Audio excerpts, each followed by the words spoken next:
समस्या तुमच्या, बातमी आमची. क्षितिज पर्व न्यूज सदैव आपल्यासोबत. आहोत पनवेल येथील खारपाडा टोल नाक्याच्या येथे. खारपाडा टोल नाका हा असा म्हणजे गोवा महामार्गाचा पहिला टोल गृहीत धरला जातो आणि खारपाडा टोल नाक्याच्या इथे MH06 आणि MH46 ह्या दोन व्हेकल्सला मुभा मिळावी म्हणून इकडचे सामाजिक कार्यकर्ते संतोष ठाकूर हे हिरिरीने भाग घेत आहेत.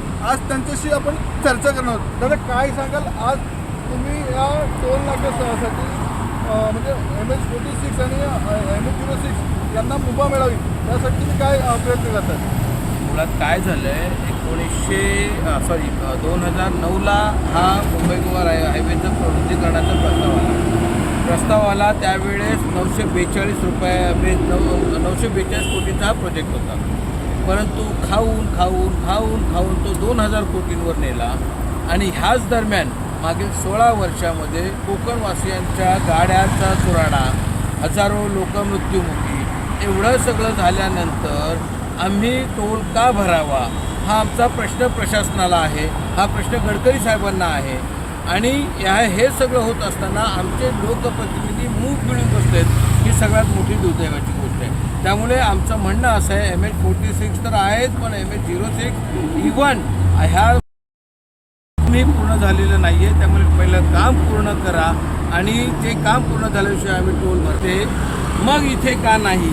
मी त्यासाठी म्हटलं की आता आपण उभे पण आहोत ना, पनवेल तालुक्यामध्ये आहोत आणि इथले आमचे दोन म्हणजे विधानसभा आमदार महेश बालदी साहेब आहेत, त्याच्यानंतर पनवेल तालुका पकडला तर प्रशांत ठाकूर आहेत. या दोघांनी तो विषय घेतला पाहिजे होता, परंतु दुर्दैवाची बाब की आजपर्यंत त्यांनी चकार शब्द या विषयावर काढलेला नाही आहे.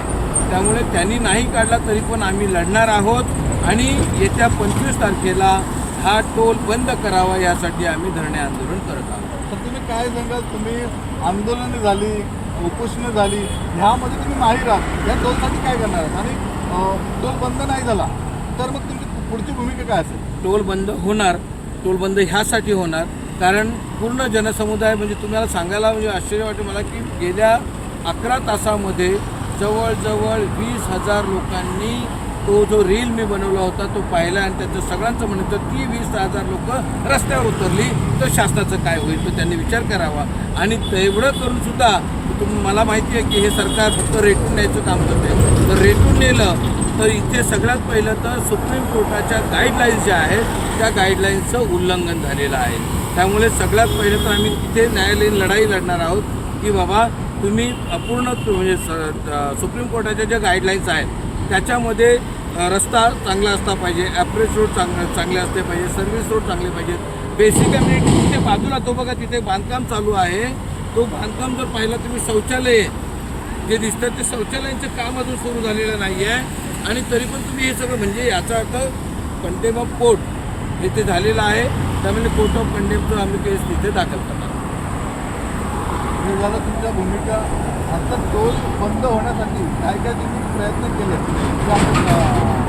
हो, अगोदर सुरुवातीलाच आम्ही सांगितलं होतं मी इव्हन 2009पासून हा जो संघर्ष करतो आहे तो आमचा हाच म्हणणं होतं की आम्हाला दुसरा पर्याय नाही आहे. कोकणवासियांची ही एकच जीवनरेखा आहे, त्यामुळे इथे टोलमुक्त असलंच पाहिजे.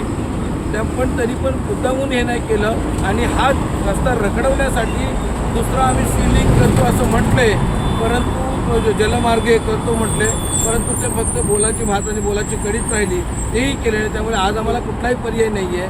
म्हणून आम्ही पहिल्यापासून म्हणत होतो की हा आम्हाला इथे टोलमुक्तच पाहिजे आहे, परंतु आमचं दुर्दैवाने ऐकलं गेलं नाही आहे आणि ते नाही ऐकलं म्हणून ते आमच्यावर लादण्याचा प्रयत्न करत आहेत. त्यामुळे मी तुमच्या माध्यमातून सर्व जनतेला जे कोण आपले पाहणारे श्रोते असतील त्यांना विनंती करतोय की आता जागे व्हा, ही योग्य वेळ आहे, हीच ती वेळ आहे, तर असं नाही तर कधी नाही.